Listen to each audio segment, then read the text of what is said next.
Baik, eh, Bismillahirrahmanirrahim. Alhamdulillahirabbil alamin wassalatu wassalamu ala asyrafil mursalin wa ala alihi wa sahbihi ajmain. Amma ba'du. Alhamdulillah, saudara-saudara sekalian, pagi ini kita bisa bertatap maya sekali lagi dan membahas sisi teknologi dari syariah ya. Karena meskipun syariah itu eh, sesuatu yang netral ya, sesuatu yang bisa dimiliki secara universal, tetapi kalau tidak diarahkan oleh syariah, dia tidak barokah. Ya, ini masalahnya di situ, kebarokahan. Kita ingin teknologi pun barokah ya.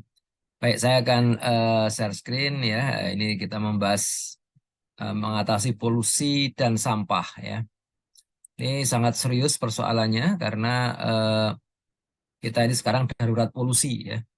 Biasanya kalau kita menyebut, jadi gini ya, setiap aktivitas kita itu menghasilkan sisa ya, sisa itu yang tidak termanfaatkan. Itu kalau sisa itu berupa gas ya atau debu itu kita sebut polusi. Kalau sisa itu berupa cairan kita sebut limbah ya. Kalau sisa itu berupa zat padat kita sebut sama. Tapi sebenarnya sama saja ya, mau polusi, mau limbah, mau cairan itu sama saja. Apa? Mau sampah sama saja. Ini adalah polusi saya udara. Jadi ini ada foto di montase digabung antara kondisi Jakarta ini kayaknya dari arah timur ini ya, dari arah timur. Jadi ini karena atau arah selatan ya, selatan. Jadi ini menghadap ke arah utara ya. Di sebelah kiri itu mestinya Istana Merdeka itu ya. Jadi di sini tampak bahwa eh, Jakarta di masa pandemi itu memang ada baiknya ya, jadi jernih udaranya. Karena dulu semua dipaksa bekerja dari rumah ya, sehingga kendaraan berkurang ya, dan sehingga langitnya jadi bersih. Nah sekarang Jakarta ini luar biasa kotornya ya, udaranya luar biasa. Jadi udara yang tidak pantas dihirup manusia katanya ya. Ini dalam bulan Agustus. Ini sampai sekarang belum banyak berubah sama saya, memang nggak cari yang terbaru ya. Jadi udara saya tuh tingkat polusinya di bawah 50 ya. Ini sudah 161 pernah, 94 pernah ya.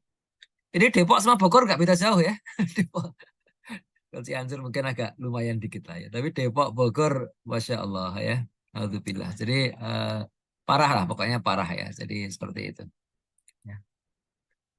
Dan beberapa kota di luar negeri juga sama parahnya ya. Bahkan di Dubai. Dubai itu sebenarnya harusnya nggak begitu Dubai itu. Dia punya teknologi ya itu juga parah ya. Dubai, Doha ya di Qatar itu juga parah ya. Dan mereka punya teknologinya harusnya nggak separah itu ya. Ya, ini kalau yang apa yang padat ya ini juga darurat juga ya di Jakarta, di seputar Jakarta itu ada gunung sampah ya. Ini gunungnya ini ya. Tingginya hampir 60 meter ya. Yang terbuat dari sampah. Dulunya datar padahal, sampah tumpuk. Setiap hari itu 1.000 truk di sana ya. Kalau satu truk itu bawa 5 ton itu sehari 5.000 ton ya. Insya Allah. Dan itu nggak ada istilah istirahat sejenak. Tiap hari itu 1.000 truk masuk ya. Belum belum yang dari swasta juga ada juga ya. Tuh, ya. Di Jogja juga sama ya. Jadi rupanya sampah ini semua menjadi gaya hidup. Di Jogja itu sampai TPS ditutup, wah sampai truknya agak bergerak, wah orang numpuk sini dan ada olahraga baru sana, olahraga mengejar truk sampah ya. Jadi ya Allah, ini sudah berjalan cukup lama ya, sudah mungkin 3 bulan, 4 bulan ini dan belum ada solusinya hingga hari ini. Ya. Semua orang mengeluh sampah. Tentu saja orang yang terdekat dengan tempat pembuangan sampah itu yang paling paling menentang kalau TPS-nya diperbesar ya, karena mereka mengalami setiap hari itu baunya luar biasa ya, bau kemudian juga lalat ya, nggak sehat lah pokoknya. Air tanah di situ juga jadi jelek ya, sumur di situ jelek juga kalau dekat tempat sampah. Sehingga muncul pertanyaan dari sahabat-sahabat semua ya, beberapa sahabat tuh ada yang menjabri saya ya, ada yang lewat Facebook saya mengatakan bagaimana riayah daulah Islam dalam mengatasi polusi atau sampah begitu ya. Tapi perlu dipertegas di sini ya, perlu diperjelas dulu. Pertama, bila yang dimaksud itu riayah daulah di masa lalu, di era khilafah, maka mohon maaf saya belum menemukan referensinya.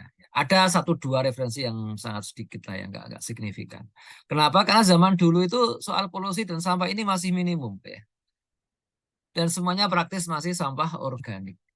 Ya mungkin di Baghdad pernah lah ada semacam apa ya, semacam pengelolaan sampah, tapi kan memang sampahnya juga masih sedikit ya, jadi nggak signifikan lah, nggak bisa dibandingkan untuk hari ini ya.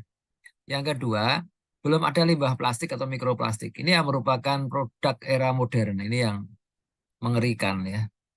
Kedua, bila yang dimaksud itu riayah daulah itu di masa kini dan masa depan. Nah, itu tugas kita sekarang mendetailkan syariahnya melalui sains dan teknologi terkini ya. Dan teknologi ini boleh diambil dari manapun ya, karena merupakan madaniyah ya, merupakan apa ya? Antum a'lamu bi umuri dunyakum kata Rasulullah. Kalian lebih tahu urusan dunia kalian. Jadi sampah, kalau kita ingin tahu sama di masa khilafah itu kayak apa ya, kita mesti cari dusun yang paling terpencil yang nggak tersentuh teknologi ya. Eh, Artinya teknologi seperti apa, seperti bahan bakar fosil ya, seperti plastik itu nggak ada gitu kan. Di mana ini ya, susah juga kita. Paling mungkin kita ke Bhutan ya. Bhutan tuh negeri yang ada di ya di pinggang eh, pegunungan Himalaya ya. Bhutan. Mereka memang termasuk bangsa yang ingin minimum ya dalam menggunakan teknologi. Demikian juga atau di Kanekes ya, di Kanekes di Baduy ya, di Lebak ya. Ini nggak usah keluar negeri nih. Lebak itu juga penduduknya nggak mau pakai teknologi modern gitu ya. Jadi masih masih tradisional sekali ya. Nah itu akan mudah kita melihatnya bahwa sampah bisa diselesaikan di rumah masing-masing. Tinggal gali tanah, atau kubur selesai ya. Seperti itu. Atau dibakar selesai. Ya. Ya, jadi ini seperti dulu para generasi salah mengambil teknologi kertas dari Cina, Diwan dari Persia dan sebagainya ya. Nah, saya akan masuk dari polusi udara dulu ya, polusi udara. Ini memang mungkin yang paling urgent sekarang ini ya. Kalau yang limbah cair itu saya belum banyak bicarakan sekarang, tapi termasuk bagian dari nanti menghindari sampahnya ya. Jadi kalau polusi udara ini kan parah ya di Jabodetabek ini parah. Itu sebenarnya kombinasi banyak faktor ya.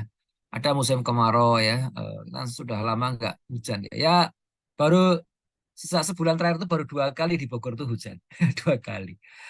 Dan saya curiga itu jangan-jangan hujan buatan itu ya. Eh, Ya memang kalau lama nggak hujan itu debunya yang banyak.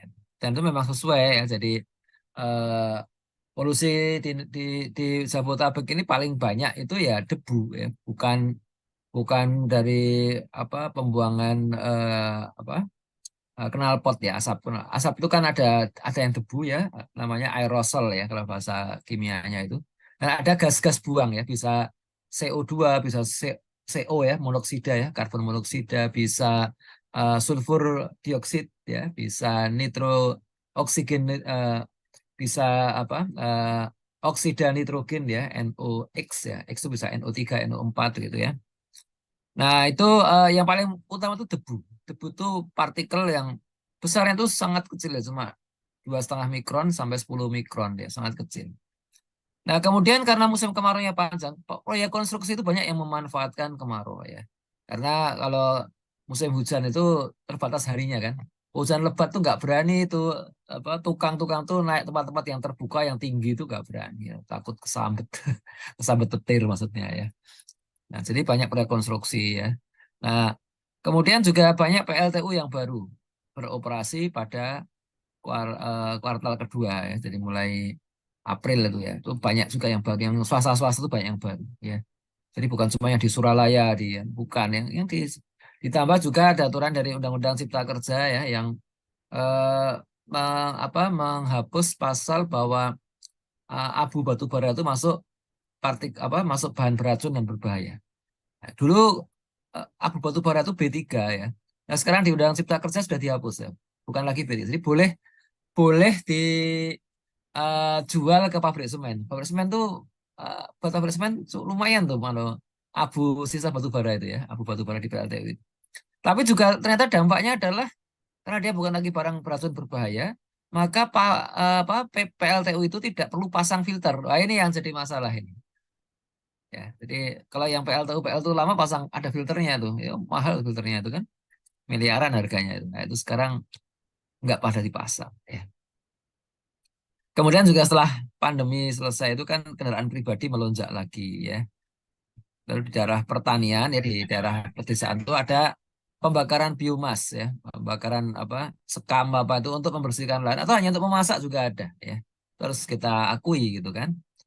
Nah, masalahnya berapa persen kontribusi tiap faktor ini? Ini belum disurvei. Ya. Jadi waktu itu ada sempat dari Bu Siti Nurbaya ya, Menteri LHK itu menyampaikan konferensi pers. Tapi datanya data lama itu ya. Jadi data tahun 2019 ya sebelum pandemi. Ya. Jadi nggak bisa kita pegang lah ya. Nah, apa solusi polusi udara? Itu ada beberapa ya. Yang pertama kita tutup sumbernya ya.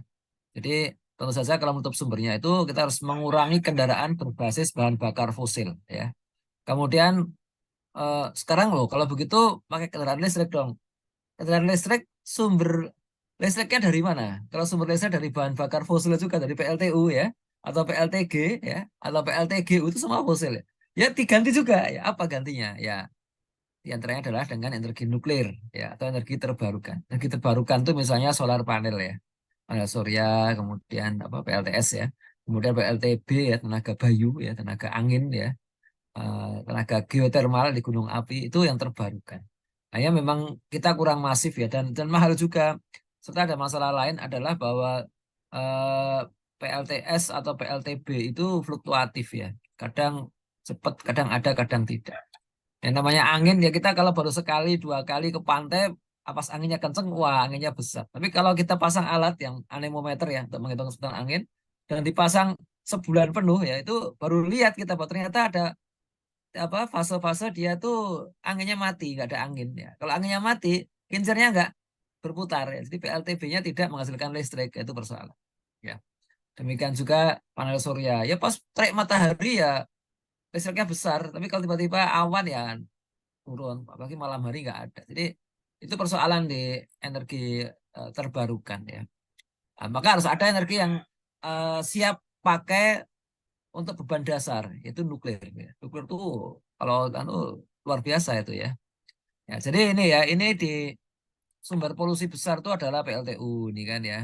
Kemudian ini apa? Ya ada yang lain ada yang kecil-kecil ya. PLTA itu juga ada masalah lingkungan juga, tapi tidak sebesar PLTU ya.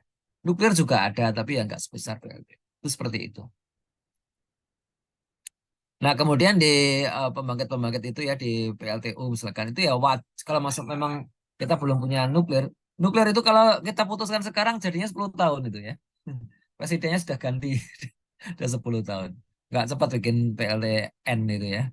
Nah, jadi kalau masih masih belum punya PLTN ya PLTU-nya jangan dimatiin dulu ya. Nah, itu wajib dipasang filter Pak, ya. Dan nanti ada beberapa teknologinya yang. Kemudian untuk konstruksi jalan ya, ini kan banyak ya proyek-proyek jalan itu ya. Itu supaya nggak banyak berdebu tuh harus pasang geotekstil ya. Jadi biar tidak langsung. Kalau nggak kan tanah nginjak tanah langsung dan tanahnya kering ya abunya kemana-mana, apa debunya kemana-mana itu ya. Nah, yang kedua adalah mengatasi polutannya ya. Jadi setelah sumbernya kita tutup ya, itu kan masih ada sisa-sisa ya. Tadi Kak PLTU belum selesai begitu kan. Nah, itu bisa direkayasa cuaca. Jadi hujan kemarin tuh ada saya menduga itu hasil rekayasa cuaca ya. Karena secara hitung-hitungan itu masih masih mungkin baru ya sebulan lagi lah kira-kira ya. Mudah-mudahan dugaan saya keliru ya. Alhamdulillah keliru. Ya. Jadi kalau sudah debu banyak di luar ya, itu solusi yang paling efektif ya rekayasa cuaca. Tapi itu pun kalau awannya itu ada ya, ada awan, ada angin, nah itu kita bisa pancing supaya awan itu di tempat kita itu segera jatuh. Itu kan. Kita sebarkan natrium klorida ya, garam biasa tuh. Tidak usah beriodium nggak apa-apa. Kenapa kok kita seperti garam ya, NaCl? Karena food grade ya. Jadi kalau jatuhin apa itu dimakan nggak masalah ya. Dan murah juga ya. Coba bayangkan kalau gramnya itu harus apa eh, argentum bromida ya. Argentum itu perak ya. Wah mahal itu ya. Dan beracun, ya, nggak bagus. Ya, jadi untuk jangka pendek itu memang rekayasa hujan tuh menarik ya. Itu biayanya mahal juga ya. Ini standar itu kira-kira 200 juta per hari. Dan itu juga anu ya, apa wilayahnya nggak besar sebenarnya ya. Kalau besar perlu pesawat lebih banyak. Di Indonesia itu yang mengoperasikan apa pesawat untuk hujan buatan itu BRIN ya. Itu dulu meneruskan BPPT. Dulu BPPT itu punya ya UPT hujan buatan. Nah, ketika BPPT dan lembaga riset lainnya dilebur ke dalam BRIN ya otomatis UPT hujan buatannya masuk ke BRIN. Dibantu Angkatan Udara ya. Pesawatnya mungkin dari sebagian dari Angkatan Udara. Nah, kemudian juga jangka pendek itu bisa anjuran working from home bagi ASN dan swasta yang relevan. Yang relevan saja ya. Kalau nggak relevan ya nggak bisa ya. Ah, nggak bisa sopir bus Transjakarta disuruh kerja di rumah ya nggak bisa ya. Harus harus ada ya. Ya nggak perlu sopir ya nggak usah dipaksa ada sopir ya. Jadi kayak apa LRT itu nggak ada sopirnya ya nggak apa-apa. Dia akan pakai pakai sensor, pakai software ya. Nggak akan masalah dia ya. Beberapa pekerjaan juga bisa dikerjakan dari rumah ya. Nah, tapi ya kadang-kadang perlu juga sih kita bersosialisasi gitu. Nah, kemudian ini memaksa semua PLTU untuk memakai alat-alat pengurang polusi itu banyak ya, seperti ini ya. Jadi ada namanya scrubber atau desulfurisasi untuk mengurangi emisi sulfur dioksida ya, atau back filter untuk menghilangkan partikel debu dan abu. Jadi disaring gitu kan. Tapi ini masih masih yang gede-gede aja biasa yang kena ini. Kalau yang 2,5 mikron susah tetap keluar gitu ya. Nah, ini bisa ditambahin dengan electrostatic precipitator ya, atau ESP ya. Ini itu yang apa yang debu yang kecil-kecil itu bisa ditangkap dengan medan elektrostatik ya. Nah, itu lumayan kalau ada itu. Nah, ini yang sejak dicabut kewajiban apa memperlakukan buangan apa abu batu bara sebagai bahan B3 itu sebagian apa sebagian PLTU nggak pasang jadinya loh. Mahal soalnya itu ya. Kemudian selective catalytic reduction untuk mengurangi emisi oksigen oksida nitrogen ya. Jadi diubah dia menjadi senyawa yang lain. Dan juga ada eh, teknologi berikutnya ya gas conditioning towers dan pelepasan uap ya. Jadi uap air bersih itu bisa untuk mengurangi emisi CO2, ditangkap CO2 yang pakai uapnya itu. Jadi ini adalah teknologi ya, menurut saya para teknolog ya. Nah, terus bagaimana dengan sampah itu sendiri ya? Jadi itu saya sampaikan ya, sampah itu ada yang gas, ada yang cair, ada yang padat ya. Yang gas sebenarnya semuanya polusi juga ya, polusi air, polusi. Tapi ya biasanya yang disebut polusi itu yang sampah gas ya, apa eh, limbah itu yang cair, kalau yang sampah itu yang padat. Jadi kalau sampah sampah cair itu limbah, limbah padat itu sampah ya, sama aja. Nah, bagaimana menguranginya itu ya? Jadi ini ada di dunia persampahan ya, manajemen persampahan itu ada dikenal istilah 9R ya. Kali 10 sebenarnya, bukan semua 9.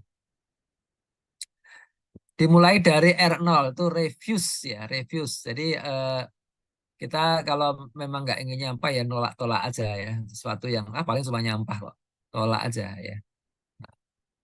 Beberapa hal yang tidak penting, tidak perlu itu bisa kita tolak saja ya. Misalkan gini, kita belanja ya. Belanja itu kita bisa bawa kantong sendiri ya, kantong-kantong kain yang bisa dipakai berulang-ulang ya. Jadi nggak perlu penjualnya bawa apa ngasih tas kresek ya, tas kresek. Tas kresek kan itu kan jadi limbah nanti kan, jadi sampah ya, jadi sampah ya. Meskipun juga kadang-kadang, oh ini saya perlu nih tas kresek karena kalau nggak dimasukin tas kresek tuh sampah saya, ya, sampah rumah tangga saya ya, sampah dapur itu nanti nggak diangkut sama tukang sampah. Ya boleh lah secukupnya boleh ya. Tapi nggak harus ini ya. Ya sekarang ada juga yang apa tas kreseknya itu dari bahan singkong nih, bahan singkong. Jadi dia lebih cepat terdegradasi dan tidak menimbulkan mikroplastik, kan bukan plastik dia ya. Nah, kemudian ada racing. Racing itu kita bagaimana menggunakan sebuah produk itu lebih intensif ya. Ya tadi kalau kita menggunakan apa bahan itu bisa berkali-kali ya, berkali-kali coba ya. Contoh kalau misalkan bahan ini, bahan, kita dapat makanan ya dalam kotak plastik begitu ya. Itu kan kotak plastiknya tidak tidak harus sekali pakai kan. Nggak boleh kita makan langsung buang. Ya nanti numpuk di sampah banyak. Bisa kita pakai ulang sebenarnya. Dulu zaman saya kecil itu kalau kita beli minyak goreng ya, itu bawa botol sendiri. Saya bawa botol sendiri itu. Ya. Nah, sekarang kan kayak nggak ada plastik banyak udah siap tinggal dikasihkan. Lebih cepat lah gitu ya. Zaman saya kecil itu plastik belum sebanyak sekarang. Punya Indonesia belum punya pabrik plastik tahun 70-an itu ya. Nah, jadi ya, kita pikirkan ulang ya. Demikian juga buku juga begitu kan. Kenapa sih buku-buku buku-buku pelajaran sekolah itu kok tiap tahun ganti ya? Jadi buku kakak kelasnya itu nggak bisa dipakai lagi, jadi sampah lagi gitu kan ya. Masuk ya kalau sampah buku bisa di recycle ya. Itu nanti bahan yang ada di bawah itu recycle R8 itu.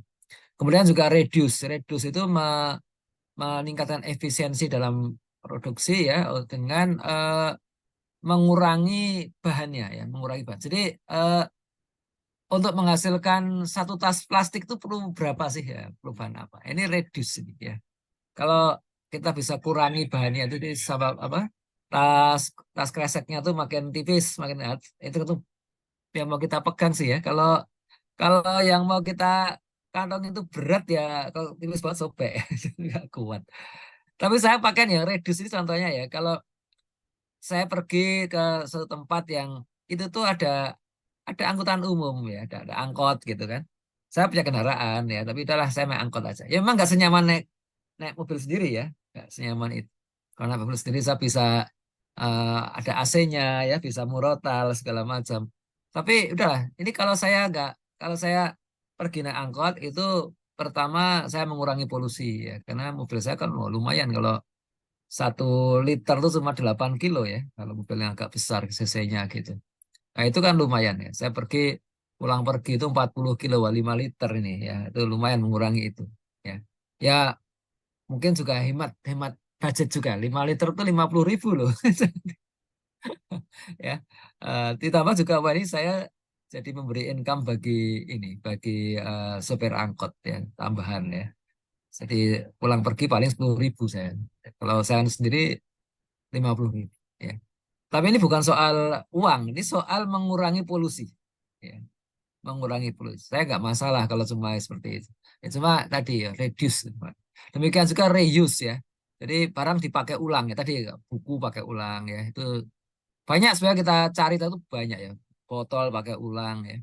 Kemudian kadang-kadang ada bahan yang sudah sedikit rusak itu bisa kita repair ya, kita perbaiki atau refurbish. Refurbish itu yang lama-lama jadi seakan-akan baru ya. Ya. Ada sepeda yang sudah tua, wah kayak buang aja. Tapi ya bisa kok. Ini kan cuma dulu tuh nggak dipompa banyak kempes nggak dibawa. Ya kelihatan ini loh. Orang malas pakai lama-lama sampai berdebu sampai itu. Padahal kalau dipompa bannya ya mungkin dibersih-bersihin dikit atau bahkan dicat ulang bagus lagi gitu kan, gak usah beli lagi gitu ya, itu namanya refurbish ya. Atau remanufacture ya, remanufacture itu bagian yang sudah di apa dibuang atau misalkan gitu ya, itu bisa dijadikan produk yang baru ya, bahkan dengan fungsi yang sama ya, remanufacture ya. Jadi ini kan sebenarnya pemerintah kalau mau ini ya mau serius ya bantuin lingkungan gitu, itu sepeda-sepeda yang sekarang kan jarang orang naik sepeda ya, kecuali untuk olahraga kan. Jadi kalau sehari-hari untuk pekerja kan jarang. Itu bisa dikonversi. Jadi jangan sepeda motor jadi sepeda listrik, sepeda online jadi sepeda listrik. Wah, lumayan itu ya. Di India itu dilakukan dan itu murah sekali. Cuma komponennya juga sangat sangat sedikit, minimal ya, praktis. Kalau sekarang itu sepeda listrik itu harganya 50 juta ya. Antara 30 sampai 50 juta. Saya kalau motor baru tuh ya, motor biasa itu kan ada yang cuma ya 17 lah ya, 17 juta ya.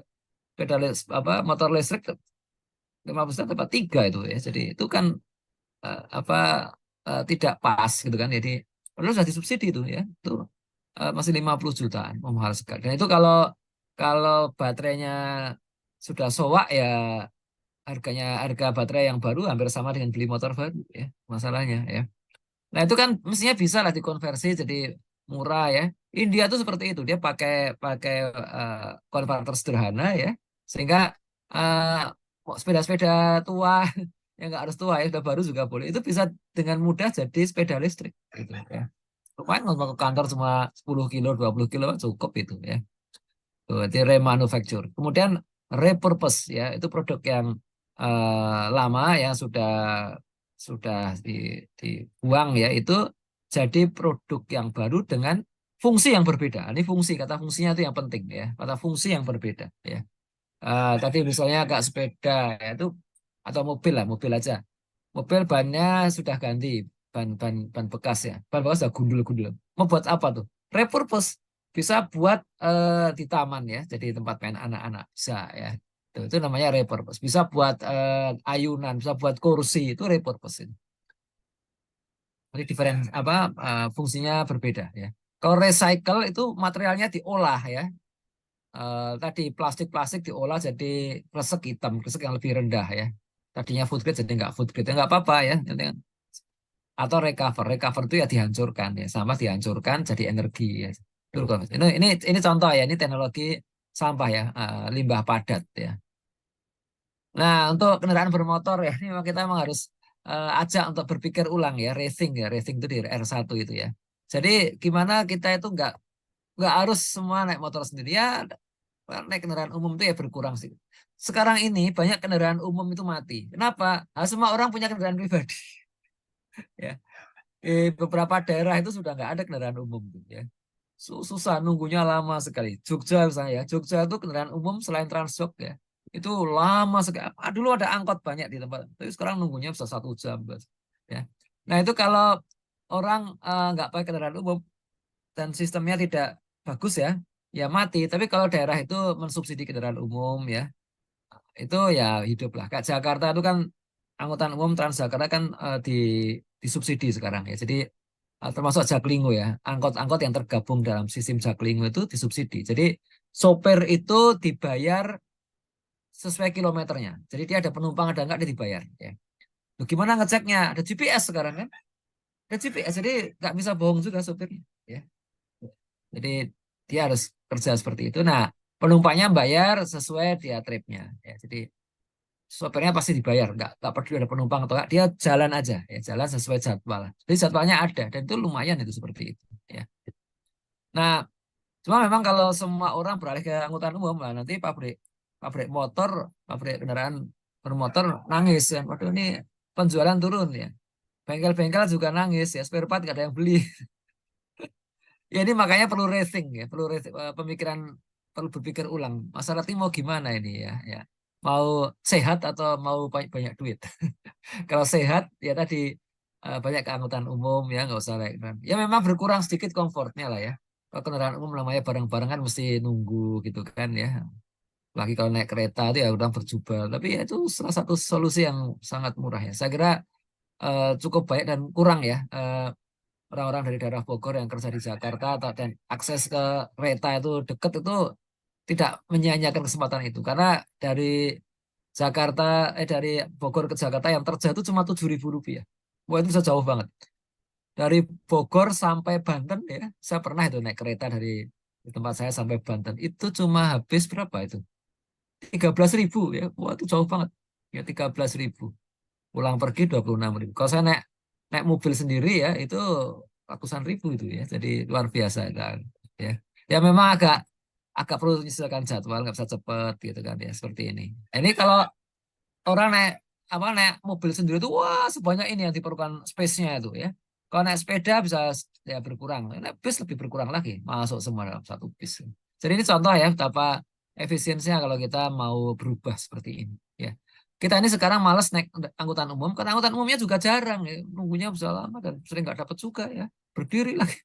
Tapi yang paling parah itu karena nggak ada apa jadwalnya nggak jelas gitu ya. Nah, kemudian untuk mengurangi sampah ini banyak sekali dapat dilakukan. Ya. Sampah saya tekan sampai mendekati nol. Saya tidak bisa mengatakan sampai nol, nggak mungkin sampai nol, tapi mendekati nol. Jadi zero waste policy ya itu kebijakan nir sampah ya itu ya tidak sampai nol ya. Ya sedikit lah, ya nggak apa-apa. Dengan pemikiran dan teknologi yang tepat tuh bisa ya. Ya ini misalkan pemisahan sama-sama plastik. Ini kan sama plastik itu macam-macam. Ada yang bisa direcycle, ada yang enggak ya. Yang enggak bisa direcycle ya dibakar ya, ya dijadiin energi lagi ya. Nah, jadi termasuk yang dapat mengurangi sampah itu adalah ideologi kapitalisme. Karena kapitalisme itu punya punya doktrin harus ada pertumbuhan. Pertumbuhan itu apa benar harus harus tuh. Ya kalau masyarakatnya apa penduduknya bertambah memang harus tumbuh. Tapi anehnya dogma pertumbuhan itu juga terjadi di negeri-negeri yang pertumbuhan penduduknya itu nol ya, nyaris nol, tetap dipaksakan pertumbuhan.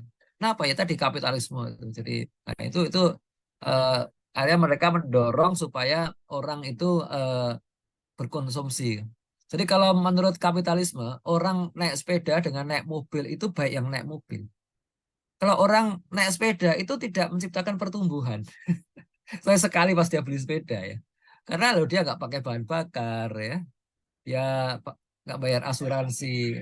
Asuransi kendaraan kan dipaksa ya, wajib. Bahkan ada yang di voluntary ya, orang boleh beli mercy. Itu berarti besar nilainya ya. Bengkel sepeda mah gampang lah ya itu. Jadi ini sebagai contoh adalah bahwa ideologi kapitalisme itu ideologi yang tidak ramah lingkungan itu, ya, tidak ramah lingkungan, ya. Nah, jadi mereka akan mengatakan loh, ini kalau industri kami ini nggak dibeli ya nanti bangkrut ya, ribuan lapangan kerja akan lenyap. Wah, apa benar begitu ya? Sebagian benar, sebagian enggak ya. Nah, kemudian sekarang ini ada istilah smart city ya. Smart city itu kota cerdas. Nah, saya akan menggabungkan dengan sampah bahwa kota cerdas itu mestinya kota yang dapat mencegah dan mengurangi sampah, bukan kota yang penuh dengan IT, bukan ya. Ya, jadi sampah itu bisa dipilah dengan cepat. Jadi caranya gimana? Ya itu ada teknologinya ya, yang mengawasi apa tempat-tempat sampah ya, bahkan memberikan informasi yang cukup untuk masyarakat ya. Jadi bahkan di tempat pembuangan akhir sampah itu bisa ada sensor untuk memilah sendiri. Oh dipilah pakai manusia kan kadang jijik, bau segala macam ya. Dipakai ya sekarang nggak apa-apa sih banyak orang butuh pekerjaan ya. Tapi sensor itu bisa lebih cepat menangani sampah itu. Dia bisa mendeteksi oh, ini sampah plastik campuran. Ini plastik tapi dalamnya dimasukin kulit pisang. Jadi itu macam-macam itu bisa dipilah ya. Dan nanti ada yang bisa diperbaiki, ada yang di recycle mau tidak mau ya. Jadi ya seperti inilah. Bahkan sebagian sekarang hasil recycle-nya itu bisa untuk pengeras jalan, bahan pengeras jalan ya. Di aspal, aspal dicampur plastik ya. Di ada itu teknologi itu ada sudah dipakai juga di beberapa negara dan itu selalu lebih bagus lebih murah ya. Ya. Jadi banyak sekali secara teknologi banyak sekali ya. Kemudian teknologi informasi juga secara signifikan bisa mengurangi sampah yaitu ketika banyak media itu cukup digital sekarang. Ya, media cukup digital. Ya memang ada bedanya ya baca buku kertas sama baca buku digital ya. Enakan buku kertas lah ya. Nah, tapi kalau buku digital itu bisa kita bawa banyak sekali ya. Saya di gadget saya itu ada ribuan buku ya. Nggak mungkin saya mbak pergi naik pesawat bawa ribuan buku kan nggak mungkin. Tapi buku digital saya masukkan ke sini baca di jalan bisa ya. Jadi mau berapa buku, kan 1.000 buku lebih ya bisa itu ya. Isinya apa memorinya lebih dari 100 GB kan cukup ya. Namun juga dapat menambah sampah juga. Jadi sekarang pasar online itu kan ya deliverynya tetap harus fisik kan. Nah deliverynya ketika online itu ya penuh sampah lagi, sampah apa dikasih bubble wrap ya itu waduh luar biasa. Jadi ini adalah satu persoalan ya. Kalau di digital itu kadang yang sampah itu ya kontennya sendiri sampah. Kontennya sendiri sampah. Orang cuma baca dari Twitter, dari TikTok ya. TikTok isinya sampah juga banyak ya, sampah digital tapi. Ya. Nah, kalau smart city ya itu memang satu gabungan ya dari smart governance, smart branding, smart economy, smart living, smart society, dan smart environment. Ini kalau bicara sampah di smart environment ya, bicara waste ya. Jadi sebuah kota cerdas itu mestinya itu bisa sangat mengurangi sampah ini, sampah, limbah, polusi ini.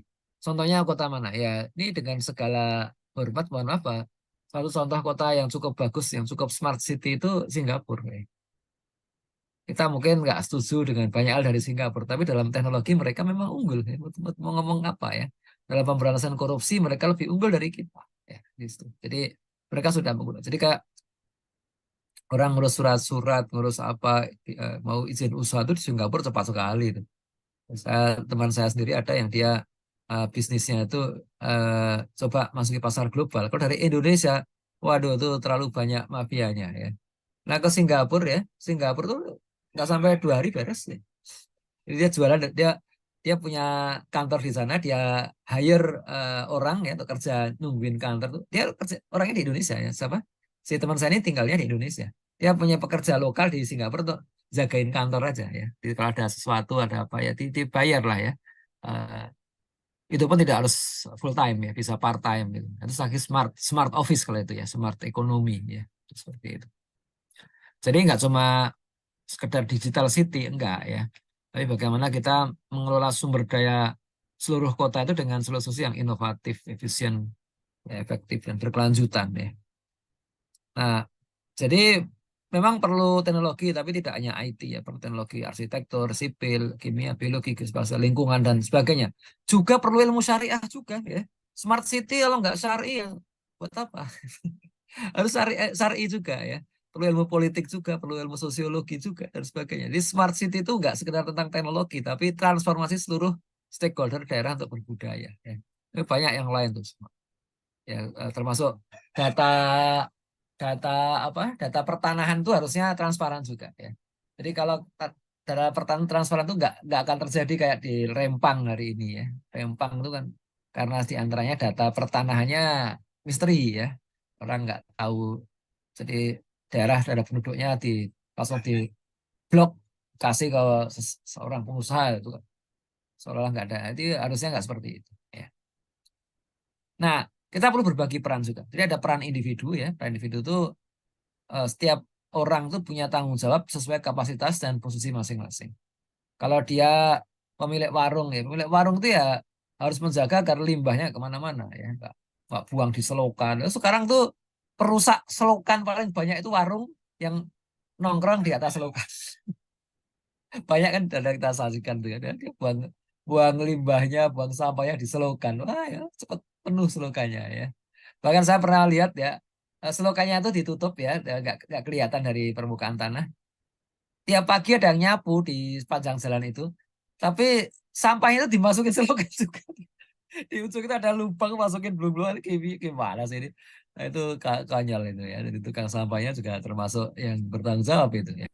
Kemudian ada peran kolektif, peran masyarakat. Itu budaya ya, ada budaya saling mengingatkan sesama warga ya. Jadi warga kalau ada yang cuek pada masalah sampah ini ya harus ada yang berani mengingatkan. Kita ini sedih ya, kita ini negeri Muslim dan di Muslim itu ada atau haru minal iman ya, toharoh atau bersuci itu bagian dari iman. Tetapi eh, kita kalah jauh dengan negara-negara maju ya, dengan Jepang ya, dengan Austria ya, dengan Swiss itu kalah jauh. Di Austria itu sungai-sungai besar itu ya. Itu kualitasnya kasih kayak kolam renang airnya. Seru nih sekali. Karena tidak ada orang buang sampah di sungai. Nggak ada. Ya. Demikian kan di Jepang. Di Jepang itu di kampung-kampung tuh ada selokan tuh airnya tuh jernih banget sampai ikan koi bisa hidup di situ. Ikan koi, bro. Ikan koi. Jadi itu contoh betapa budaya itu penting sekali ya. Nah, kemudian juga budaya peran kolektif itu adalah peran memunculkan pemimpin yang kuat dan amanah ya. Itu kata kunci ya. Kuat dan amanah. Jadi dia tidak mempan di intervensi oligarki ya itu ya. Kalau mempan di intervensi oligarki nanti ya timbul ketidakadilan ya.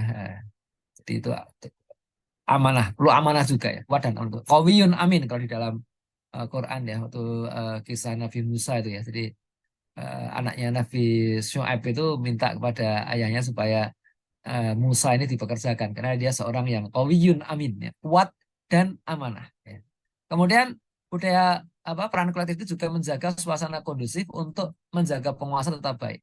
Jadi eh, penguasa yang kita munculkan itu tadi kalau dia dibiarkan jalan sendiri nanti dia bisa semenang-menang jadi diktator. Dia harus dijaga supaya tidak jadi diktator dan juga tidak lembek, tidak jadi diktator dan juga tidak menjadi boneka ya, boneka oligark. Jaga ya, kita ikut ikut membantu dia dari sisi itu. Kemudian ada peran penguasa ini yang paling sentral karena penguasa itu punya legitimasi untuk menetapkan aturan ya. Misalkan aturan buang sampah harus dipisah ya, itu kan aturan harusnya kan. Tapi yang ditaati benar, ayo kita sehari ini tuh sampah di rumah kita pisah ya, tapi nanti sama tukang sampah disambur lagi. Itulah kata aja. aturan saya nggak cukup ya, harus ada mekanisme yang ini menggerakkan sumber daya termasuk teknologi. Jadi itu tugas penguasa. Ada teknologi tadi, teknologi ESP untuk menahan debu tadi bisa dipasang di PLTU. Ya kalau penguasanya nggak mewajibkan pasang pasang ESP itu ya ya pada nggak pasang, orang tambah biaya kan ya. Nah, dan akhirnya penguasa punya kewenangan menegakkan hukum. Yang bandel-bandel tangkap aja. Yang suka buang sampah di sungai tangkap saja kan gitu. Nah, terakhir ini ada sebuah ayat ya, wa makana rabbuka muhlikal qura hatta yab'atsa fi ummiha rasulan yatlu alaihim ayatina. Wa ma kunna muhlikil qura illa wa ahlaha zalimun. Dan tidaklah Tuhanmu membinasakan kota-kota sebelum dia utus di kota itu seorang utusan yang membacakan ayat kami kepada mereka. Ya. Dan tidak pernah pula kami membinasakan kota-kota kecuali penduduknya dalam keadaan melakukan kezaliman. Jadi yang dia utus untuk membacakan ayat Allah itu, ayat kami itu baik ulama maupun ilmuwan, ya. Ilmuwan membacakan ayat-ayat apa? Ayat-ayat kauniyah ya, ayat-ayat ilmu pengetahuan itu. Ya. Kasih tahu ke penguasa ini loh Pak Pak Pak Gubernur atau Pak Menteri ya, ini untuk mengatasi ini kita caranya begini, bisa itu ya. Nah, itu tentu saja tadi itu kan secara pribadi orang itu punya peran yang berbeda-beda karena kemampuannya berbeda-beda ya. Ada yang suaranya didengar, ada yang enggak ya. Ada yang malah bahkan enggak punya suara, enggak bisa ngomong ya. Udah beda-beda perannya gitu kan. Ya. Baik, itu aja dulu Kang Supri ya. Mungkin nanti kita diskusikan lebih banyak lagi. Assalamualaikum.